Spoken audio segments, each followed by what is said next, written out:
అప్పుల బాధలు వెంటాడుతున్నాయా? అయితే 6 JVR వారి జాతిరత్నాలు ధరించండి. నమస్తే, వెల్కమ్ టు మనం టీవీ. నా పేరు వలి.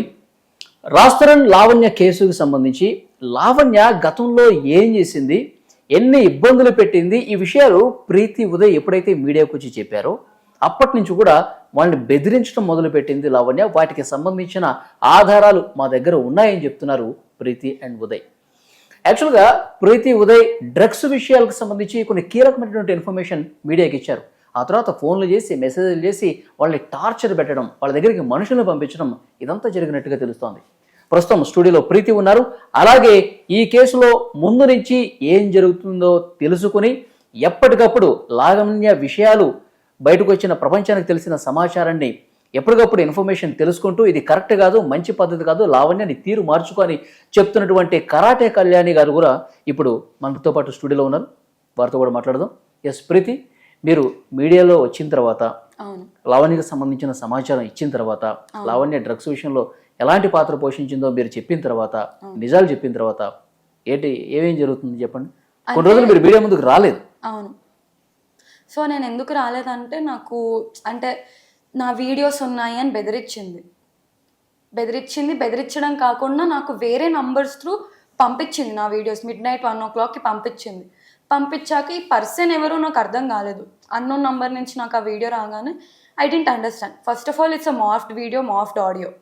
సో నేను అతనికి మెసేజ్ కూడా చేశాను, nice morphed video, morphed audio చాలా బాగుంది, థ్యాంక్స్ ఫర్ ది ఎవిడెన్స్ అని మెసేజ్ పెడితే, నీ ఇష్టం ఓకే అని ఇలా మెసేజ్ పెట్టాడు. మేము కాల్ చేస్తే రెస్పాండ్ అవ్వలేదు.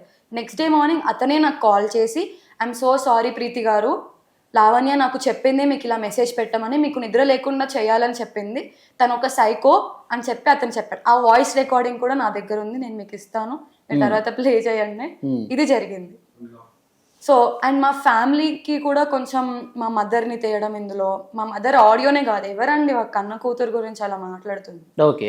సో మా మదర్ ఆడియో వేశారు అండ్ మా ఫ్యామిలీ అందరు కలిసి, నువ్వు వెళ్ళొద్దు, ఇంకా అవసరం లేదు, నీకు వెళ్ళొద్దు, చెప్పావుగా, చెప్పాలనుకుంది ఇంకా చాలా అన్నందుకు నేను కూడా ఎందుకు దీన్ని ఎక్స్టెండ్ చేసుకుంటూ వెళ్ళడం, తను ఒకటి ఇవ్వడం, నేను ఒకటి ఇవ్వడం, ఇదంతా డ్రాగింగ్. అవును. సో నేను రాలేదు అందుకే. ఓకే. ఇప్పుడు మీకు సంబంధించిన వీడియోలో గతంలో 2020లో 2022లో ఏమేమి మాట్లాడారు, 2018లో వీడియో అని చెప్పి ఇలాంటివన్నీ 2018 అంటున్నారు కదా.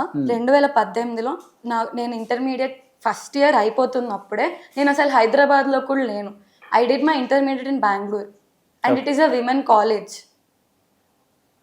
మా నాన్నగారు చనిపోయారు 2017లో. ఓకే. నేను 2017 నేను బెంగళూరుకి షిఫ్ట్ అయిపోవడం జరిగింది.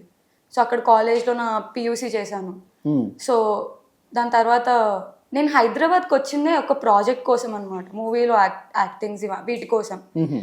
అండ్ ఆ వాయిసెస్ ఏవైతే ఉన్నాయో ఆ వీడియోలో, ఇప్పుడు నార్మల్ జనరల్లీ మీ వీడియో ఇప్పుడు నేను తీసాను, ఓకే, మీరు ఈ డ్రెస్ వేసుకున్నారు ఈరోజు, నేను తీసానని చెప్పి నా వాయిస్ హాయ్ అండి అంటే మీరు హాయ్ అంటారు. సో నా వాయిస్ గుర్తుపట్టి ఓకే ప్రీతి అయితే తీసింది వీడియో అని గుర్తుపడతారు కదా. ఆ వాయిస్ ఎవరివో కూడా నాకు తెలియదు. అంటే నేను చూసిన వీడియో మీరు మత్తులో ఉన్నారు, ఫుల్గా కంప్లీట్ మత్తులో ఉన్నారు ఆ వీడియో. సో మీకు గుర్తుండే అవకాశం లేదని నేను అంటాను. ఎందుకంటే మీరు ఆ టైంలో గుర్తుపట్టడానికి మీరు హోస్ట్లో ఉంటే గుర్తుపడతావమ్మా. నువ్వు అవకాశమే లేదు నీకు. అది చూస్తే ఎవరికైనా అర్థమవుతుంది నువ్వు బాగా డీప్ దీనిలో ఉన్నావు. ఏం మాట్లాడుతున్నావు కూడా నీకు తెలియదు, బూతులతో సహా మాట్లాడుతున్నావు. అంటే నీకు తెలియని టైంలో చేసింది. చూసాను, పంపించాడు ఆ వీడియో, అతనే పంపించాడు. అది అందరికీ పంపించారు, నా దగ్గరకు కూడా వచ్చింది, వేరే వాళ్ళ దగ్గరకు వచ్చింది, అందరికీ వచ్చింది. సో ఏంటంటే సర్క్యులేట్ చేయాలని చేశారు, ఎందుకంటే ఈ అమ్మాయి బయటకు వచ్చి మాట్లాడుతుంది. కానీ ఇది పెద్ద నేరం ఇంకా. ఎందుకంటే ఆ అమ్మాయి చిన్న వయసా పెద్ద వయసా పక్కన పెడితే, తెలియని వయసులో అమ్మాయికి అలవాటు చేసి ఏదో విధంగా తను డైరెక్ట్ అలవాటు చేసిందని తను ఒప్పుకుంటుంది, చెప్తుంది, తన దగ్గర ప్రూఫ్స్ ఉన్నాయని చెప్తుంది. ఇప్పుడు ఈ అమ్మాయి వీడియో అప్పుడెప్పుడో అమ్మాయి ఏదో సమయంలో ఉన్నప్పుడు, ఇప్పుడు మారాను అని తను అన్ని వదిలేశాను, నేను రిహాబిలిటేషన్ సెంటర్కి వెళ్ళొచ్చాను, నేను క్లీన్గా ఉన్నానని చెప్తున్నప్పుడు తన్ని బ్యాడ్ చేయడానికి తన పర్సనల్ ఆడియో చండాలమైనవన్నీ పక్కకు పెట్టి ఇప్పుడు మళ్ళీ సర్క్యులేట్ చేయడం అన్నది, తన పర్మిషన్ లేకుండా బయట వదిలేయడం అన్నది ఒక పెళ్లి కావాల్సిన ఆడపిల్లని బద్నాం చేయడం అన్నది అంటే అమ్మాయి ఎవరిని చేసుకున్న అమ్మాయి ఇష్టపడి లవ్ చేసిందా లేకపోతే ఇంకొకరు ఏమన్నా అవ్వచ్చు, ఆ తర్వాత సెకండరీ అది. ఇప్పుడు నిజంగా జనరల్ గా మాట్లాడితే ఒక పెళ్లి కావాల్సిన ఆడపిల్లే కదా, వయసులో ఉన్న ఆడపిల్లే కదా, ఆ అమ్మాయిని మనం వీలైతే కాపాడాలి తప్ప మనం అమ్మాయి మీద లేనిపోని నిందలు వేయాల్సిన అవసరం ఏముంది? ఆ అమ్మాయి సరైన ఒక సిస్టర్ ఉంటే నీకు ఇలాగే చేస్తావా? నీ సిస్టర్ అని చెప్పావు అంటున్నావు, నీ సిస్టర్ అయితే నువ్వు ఇలా రోడ్డు మీద పడేస్తావా? నువ్వెంత క్రూయల్ మైండ్ అని అంటున్నారు ఇది అందరూ. ప్రీతి మీడియాలోకి వచ్చిన కొత్తలో దేవుడిచ్చిన చెల్లెలు నాకు ప్రీతి దేవుడిచ్చిన చెల్లెలు ఆమె అంటుంది స్టార్టింగ్ లో ఆమె అప్పుడే ప్రీతి మీడియాలోకి వచ్చి సరే ఆమె ఒక్క మాట మీద నిలబడింది మీరు చూపిస్తారా నాకు? ఒక్క మాట మీద ఈ టోటల్ కాన్వర్సేషన్ లో ఒక్క మాట మీద మీతో నాతో అయిన దగ్గర కానీ ఆమెతో ఇంకొకరితో కాన్వర్సేషన్ కానీ ఫస్ట్ మస్తాన్ సాయి అన్నది, తర్వాత ఏమో లవర్ అన్నది, తర్వాత ఇంకోటి అన్నది, తర్వాత మన రాజతరణ్ అయితే చచ్చిపోతానది, తర్వాత నాకు రాజతరణే వద్దన్నది. ఒక్కటి చూపించండి మీరు. అమ్మాయి స్టాండ్ ఒక్కటి ఎప్పుడైనా కరెక్ట్ గా ఉందా? అమ్మాయి స్టాండ్స్ లేవు, అసలు ఎథిక్స్ అసలే లేవు, ఇంత కూడా లేదు. ఆ అమ్మాయికి నిజంగా సపోర్ట్ చేస్తున్న వాళ్ళు ఎవరైనా ఉంటే సిగ్గుతో తలంచుకోండి, అందరూ సిగ్గుతో తలంచుకోండి. ఆడపిల్ల అయ్యి ఉండి ఒక ఆడపిల్ల జీవితాలతో ఆడుతుంటే నువ్వు ఏ రకమైన ఆడపిల్లవు? నువ్వు ఏ రకమైన ఆడపిల్లవు అసలు? నేను ఈ అమ్మాయి విషయంలో నేను నిలబడతాను ఎందుకన్నానంటే ఈ అమ్మాయి వ్యక్తి అండి. ఓకే ఒకప్పుడు అలవాట్లు ఉన్నాయి, మానుకోవడానికి అవకాశం మీరా, మారడానికి అవకాశం మీరా? తప్పులు చేస్తున్నా అలా తప్పులు చేస్తూ చేస్తా అమ్మాయి చచ్చిపోయి అమ్మాయి అంతా అమ్మాయి చచ్చిపోలా. ఇంకోటి ప్రీతి గురించి ఏమంటారు? ప్రీతి నా దగ్గర రాకముందే ఆమెకి డ్రగ్స్ అలవాటు ఉంది, డ్రగ్స్ చాలా సందర్భాల్లో తీసుకొనింది, నా దగ్గరకు వచ్చాక అలవాటు ఎట్లా అవుతుందని చెప్పేసి అంటారు. ఈ విషయాలు మీరు తెలుసుకోలేరని చెప్పి మీడియాకి మళ్ళాంటి వాళ్ళకి చెప్తున్నారు. అంటే ఆమె ఏది చెప్తే అది నమ్మాలండి. ఓకే ఈ అమ్మాయికి ముందే అలవాటు ఉంది అని అంటుంది కదా, అలవాటు ఉన్న తర్వాత మళ్ళీ నువ్వు ఇట్లా పెట్టావు అట్లా పెట్టావని అమ్మాయి ఎందుకు చెప్తుంది? అలాగే అయితే అమ్మాయి నిజంగానే నాకు తెలియదు, నేను స్టన్ అయిపోయి ఉండిపోయి 24 hours అట్లా ఉండిపోయి నేను చెప్పింది ఒక వీడియోలో. అలవాటు ఉన్న వాళ్ళకి అట్లా అవుతుందా? హ్యాపీగా నీలా ఎంజాయ్ చేస్తారు, రోజు ఇంజెక్షన్స్ తీసుకోను అవి చేసుకొని ఇవి చేసుకోను ఎంజాయ్ చేస్తారు. కానీ అట్లా ఎందుకు ఉండిపోతారు? అలవాటు ఉంటే ఆ మాట చెప్పదు. ఓకే అలా అయింది అనుకో, కానీ అదే ఇన్వెస్టిగేషన్ చేయండి. నీ దగ్గర నుంచే మొదలు పెడతాం ఇన్వెస్టిగేషన్, నీ దగ్గర స్టార్ట్ చేయాలి ఫస్ట్. తర్వాత అందరూ ఈ అమ్మాయి ఇంకెవరు ఉన్నారో మొత్తం అందరూ వస్తారు బాధితులు. ఫస్ట్ నిన్ను చేయాలి. నువ్వు ఎక్కడ మొదలు పెట్టావు? అసలు రాజస్థాన్ ఎందుకు వచ్చాడు? రాజస్థాన్ ఎప్పుడు నీకు పరిచయం? అంతకుముందు ఎంతమందితో ఏ విధంగా చేసావు? నువ్వు ఎవరింట్లో ఉన్నావు? ఏ హీరోయిన్ తో పాటు కలిసి ఉన్నావు? ఏ హీరోయిన్ నీకు అండదండగా ఉంది? ఆ అమ్మాయి అంటే ఎందుకు భయపడుతున్నావు? ఇవన్నీ బయటికి తీద్దాం. బయట తీసాక ఒకళ్ళకి భయపడుతుంది ఆమెను రమ్మనండి, ఆమెను తీసుకురండి, అప్పుడు మొత్తం ఈమె బండారం అంతా బయటకు వస్తుంది. చాలా ఉన్నాయి. ఈమె చిన్నింటిదేం కాదు, పాపం ఏమంటారు లాలీపాప్ నోట్లో పెడితే కొరకలేంది పిల్లేం కాదు ఈ పిల్ల. చాలా ఇలాంటి ఆడపిల్లల్ని ఎంతమందిని ఇది చేసిందో మనకు తెలియదు కదా. సో ఈ అమ్మాయిని ఇట్లా నాకు అన్నిటికన్నా కోపం వచ్చేది ఏంటంటే అమ్మాయి వీడియో సర్క్యులేట్ చేయడం. అవును, ఫస్ట్ దానికి నేను రియాక్ట్ అయ్యాను. ఈ పిల్ల చిన్న పిల్ల పెద్ద పిల్ల పక్కన పెడతామండి, అమ్మాయి ఏమి చిన్నది కాదండి, చాలా పెద్దదండి, చాలా పెద్ద మాట్లాడింది అంటున్నారు. ఓకే మత్తులో ఉండి మాట్లాడిందా? ఇప్పుడు ఇట్లా ఉండి మాట్లాడిందా? మత్తులో ఉన్నట్టు స్పష్టంగా కనిపిస్తుంది. మరి అమ్మాయి గుర్తులేదు అంటుంది, ఆ వాయిస్ కూడా నాకు గుర్తులేదు. మనకు అక్కడే అర్థమవుతుంది కదా. అమ్మాయికి మామూలుగా ఇప్పుడు మాట్లాడితే ఇప్పుడు నా వాయిస్ గుర్తుపడుతుంది, మీ వాయిస్ గుర్తుపడుతుంది, అతని వాయిస్ గుర్తుపడుతుంది. అప్పుడు ఎవరో కూడా తెలియదండి అంటుందంటే అమ్మాయి ఏ స్టేట్ లో ఉంది? అది కూడా అర్థం కాదా నీకు? నువ్వు అంత మత్తులో ఉన్నప్పుడు వీడియో తీయించి అసలు ఇది ఎంత క్రిమినల్ మైండ్ అమ్మా, అసలు వీడియో తీయించమంటే నీ దగ్గర మత్తులోకి వెళ్ళాక వీడియోలు తీయడం. మళ్ళీ ఏమో వాళ్ళకి ముందే అలవాటు ఉందండం. ఎవరు చెప్తే అది నమ్మేస్తారు కదా. అలవాటు ఎందుకు ఉందంటారు? అసలు ఓకే డ్రగ్స్ అలవాటు ఉన్నంతా నీ దగ్గర చేరదీస్తున్నావా? పోనీ ఇది చెప్పు సమాధానం.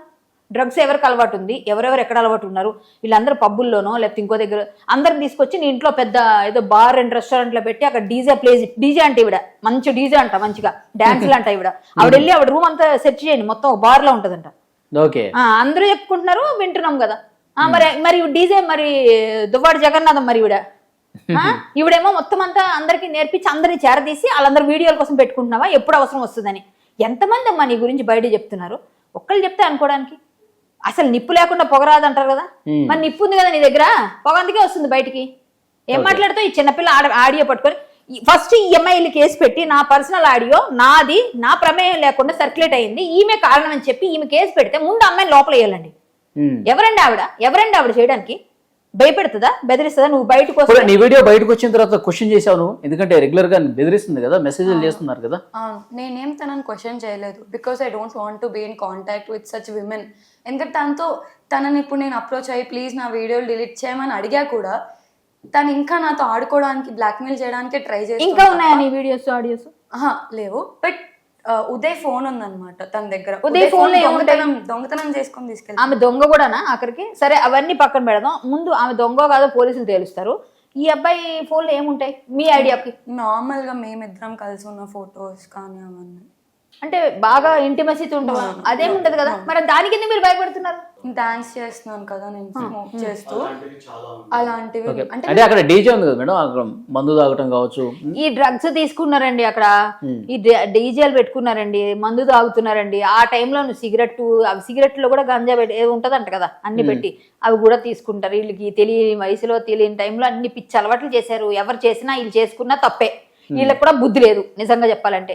ఈ అమ్మాయి కూడా అలాంటి వాళ్ళ దగ్గరికి వెళ్ళడం, అంటే వీళ్ళు బయటకు రావాలని ప్రయత్నం చేశారంట, కానీ బయటికి రాని అప్పుడు ఇంట్లో ఉన్నప్పుడు లావణ్యతో కలిసి ఉన్నప్పుడు ఈ పెంట అంతా మనకొద్దు, ఇక్కడి నుంచి మనం త్వరగా బయటపడిపోవాలంటే బయట పడాలని మా మదర్ వచ్చారు. మా మదర్ వచ్చి గేట్ దగ్గరకు వచ్చి, మా మదర్ నేను పిక్ చేసుకోవడానికి వస్తే నేను నా బ్యాగ్ తీసుకొని బయటకు వచ్చేస్తుంటే తిన అప్పుడు మస్తాన్ సాయి వాళ్ళ ఇంట్లో ఉంది, తిన బ్రదర్ కార్తిక్ ఉన్నాడు ఇంట్లో.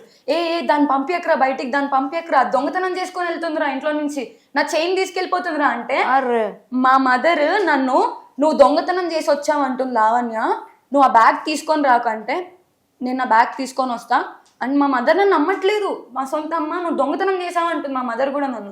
నేను ఆ మూమెంట్లో నాకు ఏం అర్థం కాక నేను నన్ను ప్రూవ్ చేసుకోవాలి మా మదర్ దగ్గర. బ్యాగ్ మొత్తం వాళ్ళ కమ్యూనిటీ గేట్ బయట బ్యాగ్ మొత్తం ఇలా దులిపా. ఆ వీడియో కూడా నా దగ్గర ఉంది. సెక్యూరిటీ గార్డ్ ముందు మే కుచ్ బి లేకే జారీ క్యా భయ్యా అని ఆయనను అడిగి మొత్తం బ్యాగ్ లో అన్ని దులిపి అన్ని చూపించా ఆయనకి. ఏం లేదు నా బ్యాగ్ లో. ఇలా చేస్తుంది. వెళ్ళిపోవాలనుకున్న అంటే నింద వెళ్ళిపోతానంటే బలవంతంగా ఒక మాట అంటే ఆ ఆత్మాభిమానంతో వాళ్ళు వెళ్లకుండా అక్కడ ఉంటే తర్వాత వచ్చినాక అంటే వీళ్ళని పూర్తిగా బానిసలు చెయ్యడం అండి, పూర్తిగా బానిసలుగా చేసుకోవటం. ఆ అమ్మాయి మెంటాలిటీ ఏంటన్నది అర్థం కావట్లేదు. సైకోనా లేకపోతే ఒక శాడిజం చూపిస్తుంది, శాడిజం సైకో అన్ని ఒకటే అనుకోండి. ఈ అమ్మాయికి ఒక డ్రగ్గిస్ట్ చేసే పనులన్నీ అందరికి అలవాటు చేసి తను కూడా అంటే తను తీసుకుంటుంది, తను ఇంజెక్షన్స్ తీసుకుంటుందని నిన్న పని ఆయన చెప్పాడు. అది ఎంతవరకు నిజం? నేను ఎప్పుడు ఇంత ఇంటెన్స్ ఏదైనా ఉంటే వాళ్ళు రూమ్ లో చేసుకుంటారు. ఇలాంటివి ఎక్కువ ఏదైనా ఉన్నాయనుకోండి నా ముందు చేయరు, రూమ్ లో చేసుకుంటారు. అక్కడ నెల రోజులు పనిచేసిన వ్యక్తి మనకి ఇంటర్వ్యూ ఇచ్చారు. అతను ఏం చెప్తారంటే బయట నుంచి ఫార్మసీ నుంచి మేము ఇంజెక్షన్ తీసుకొస్తాం, ఇంత వైట్ కలర్. నేను చూసాను వాళ్ళ ఇంట్లో ఇది మనం ఇంజెక్షన్ వేసుకునేటప్పుడు ఇక్కడ ఆ బ్యాండ్ చూసాను నేను. చూసి నేను తనని అడిగాను ఏంటక్క ఇది ఇంజెక్షన్స్ కదా అంటే కాదు అది ఇది అని నాకు అప్పుడు చెప్పడం జరిగింది.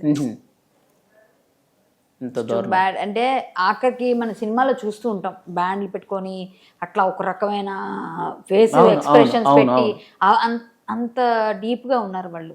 ఆ తర్వాత వాళ్ళు ముందు మాట్లాడిన మాటకి తర్వాత ఇమ్మీడియట్ చేంజ్ కనిపిస్తుంది. అసలు వాళ్ళ రియాక్షన్ చూసారు ఎప్పుడైనా సినిమాలో చూపిస్తారు, వెంటనే మాట్లాడి సాఫ్ట్గా ఉన్న వాళ్ళు ఒక్కసారి వైల్డ్ గా ఫేసు కళ్ళు మారిపోయి.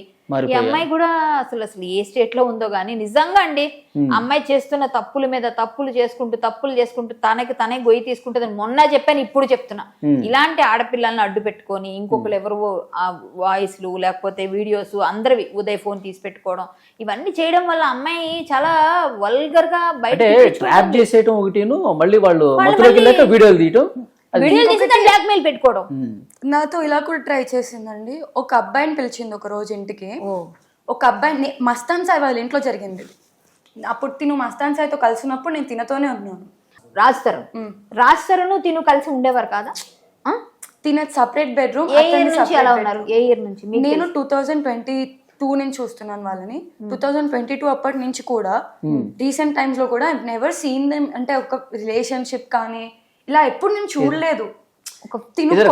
తప్ప ఆ ఇంట్లో ఇద్దరు కలిసి కూర్చోవడం మాట్లాడుకోవడం కానీ ఇప్పుడు క్యాజువల్ గా వచ్చి మేము అందరం కలిసే ఉంటాము. నేను అక్కడే ఉన్నాను కదా కొద్ది రోజులు. సో కలిసి ఉన్నప్పుడు నార్మల్ గా చేయదు.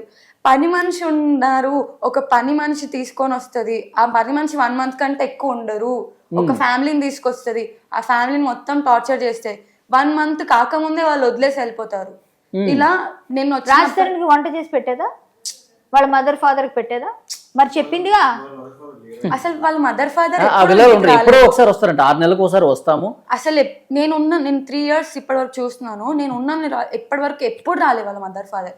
ఇంకా లావణ్య వాళ్ళ మదర్ ఫాదర్ వచ్చేవారు కానీ రాజస్థాన్ వాళ్ళ మదర్ ఫాదర్ ఎప్పుడు బర్త్డే పార్టీకి వెళ్ళాను. మా అత్తమామ వచ్చేవాళ్ళు, నేనే చూసేవాడిని, నేనే వండి పెట్టేదాన్ని. ఆవిడకి మంగళసూత్రాలు కొనిచ్చాను. నేను కూడా వండి పెట్టాను లావణ్య వాళ్ళ ఇంట్లో. లావణ్య డ్రగ్స్ చేసి కొద్ది రోజులు అలానే ఆ రూమ్ లోనే బెడ్రూమ్ లోనే ఆ బాత్రూమ్ లోనే వండిపోతుంటే నేను తరుణన్న మేము కుక్ చేసి తిందురా అని పిలిస్తే నేను తర్వాత తింటా అని అలా కొద్ది రోజులకు తను తినేది కూడా కాదు, ఫుడ్ కూడా. ఆ డ్రగ్స్ మత్తులో ఓకే. తను ఏం చేస్తుందో తనకే అర్థం కాదు. ఒక్కొక్కసారి ఒక్కొక్కలాగా బిహేవ్ చేస్తుంది. అంటే హ్యాపీగా ఉంటుంది, హ్యాపీగా ఉండడం కూడా అది ఇప్పుడు నార్మల్ మనం హ్యాపీగా ఉంటే ఎలా ఉంటాం, నార్మల్గా ఉంటాం. హ్యాపీనెస్, తన హ్యాపీనెస్ని కూడా ఎక్స్ట్రీమ్ ఇట్లా. అయ్యో, అంటే డ్రగ్స్ మత్తు. యా, కంప్లీట్ ఎడిక్టెడ్ అండి. ఏదైనా కూడా ఎక్సెస్గా చేస్తే that will effective eventually. Okay. పక్క ఎఫెక్ట్ అనేది ఉంటుంది. ఇప్పుడు ఆల్కహాల్ తాగినా కూడా ఏదో ఒక డ్యామేజ్ అవుతుంది. సో తనకి డ్రగ్స్ ఎక్సెస్ అమౌంట్లో అడిక్షన్ ఉండడం వల్ల తను చాలా అంటే చాలా మైండ్ తనది కంట్రోల్లో లేదు.